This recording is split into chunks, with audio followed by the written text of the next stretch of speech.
Alright, I hope I'm visible and audible.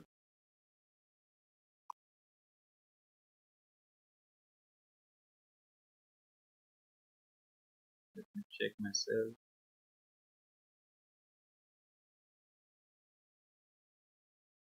Let me know if I'm visible and audible. I can't see myself.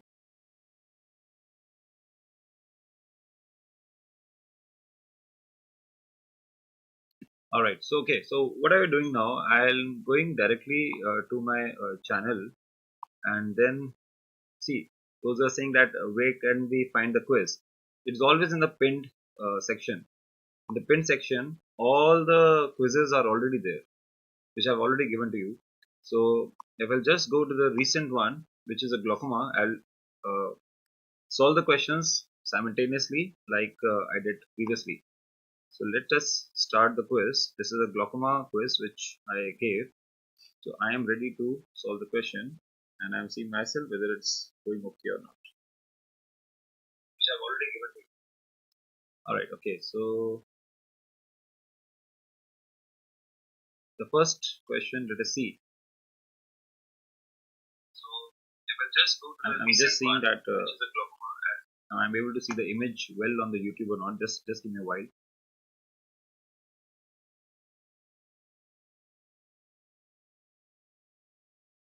Okay, so the first question is a diffuse picture of a slit lamp showing this is iris, sclera, and the problem is in lens. This is the cataract. This is the cortical area.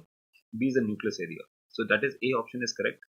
Now B option is a hypermature Morgagnian cataract which has sunk down in an old patient, that is hypermature Morgagnian cataract. Now it can lead to when the hypermature Morgagnian cataract is there, there is shrinking of the lens. If the lens is shrunk, the anterior chamber is deep. So B option is also correct. And what can happen?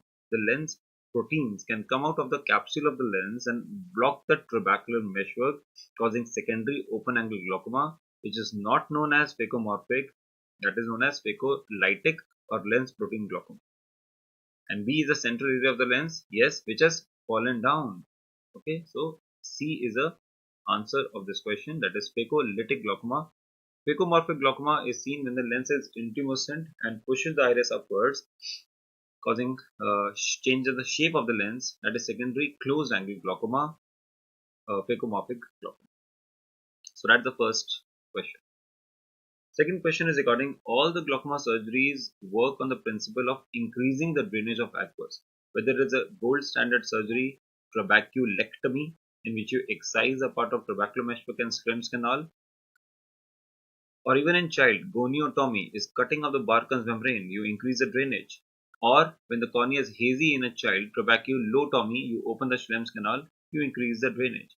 Or drainage devices like Ahmed valve implant, like MIGS, micro-invasive glaucoma surgery, minimal invasive glaucoma surgeries like Zen implant, iStent is the smallest one, like Hydrus or like Express implant, all are increasing the drainage of the aqueous. That is the answer of this question. Yeah, good, John. Now the third image is very, very important. This image is a tonometer known as Goldman applanation tonometer. Goldman is the name of the device. Applanation is the name of principle, and the law by which it is on which it is based is Imbert-Pick law. Now it is a contact procedure. It is not a portable one. It is used with slit lamp. So that is the answer. It is not portable. It is a contact procedure. That's why you have to put a local anesthesia based on applanation principle, Imbert-Pick law, used for checking the intraocular pressure. The area which the cornea has to be applanated is 3.06 millimeter as given by Imbert-Pick law, and dye is used over here, fluorescence dye under cobalt blue filter. It has two prisms, there are two semicircles, the inner edge of two semicircles should meet for correct intraocular pressure. That is the Goldman applanation. Goldman से उनके नाम में gold आता है, तो gold standard tonometer बना दिया उन्होंने, नाम से गोल्ड स्टैंडर्ड है. It's the best tonometer, most reliable tonometer. That's a Goldman applanation tonometer, not a portable device. Option number 4. The glaucoma diagnosis is also a very important question. No abnormality in the anterior segment from cornea to lens, no abnormality. Anterior chamber is also open, means shallow is not given, so it might be normal. Gonioscopy is open angle, the pressure is also extreme, but the optic disc is showing splinter, means flame hemorrhages with inferior neural retinal rim loss and cornea is thin. So inferior rim loss means there should be a superior field defect corresponding to the optic disc changes. So there is an optic disc change in a pressure normal in an open angle spectrum. So it cannot be a PACS because that's a closed angle spectrum. In POAG, the pressure has to be high. In ocular hypertension, the pressure has to be high, but optic disc is normal. So answer has to be normal tension glaucoma.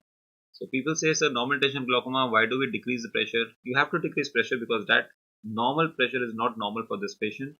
That is causing damage to the optic disc. It is mainly due to decreased perfusion of the optic disc that even a normal pressure is causing the optic disc change. So further reduce the pressure because we can't increase the perfusion of the optic disc by we can decrease the pressure by the same lines of primary open angle glaucoma like prostaglandins. We start prostaglandins first and then the other drugs. Then laser trabeculoplasty to increase drainage is an interim method, and ultimately trabeculectomy can be done. Question number 5 is a confrontation testing, that's the visual field testing is being done. This is the patient, this is the doctor, apron पहना हुआ इन्होंने, left eye of the हाथ को पकड़े हुए पता नहीं क्या, तो हाथ में stimulus होना चाहिए. What is the confrontation test? They are standing at a particular, usually 1 meter distance. Left eye of the patient is being tested.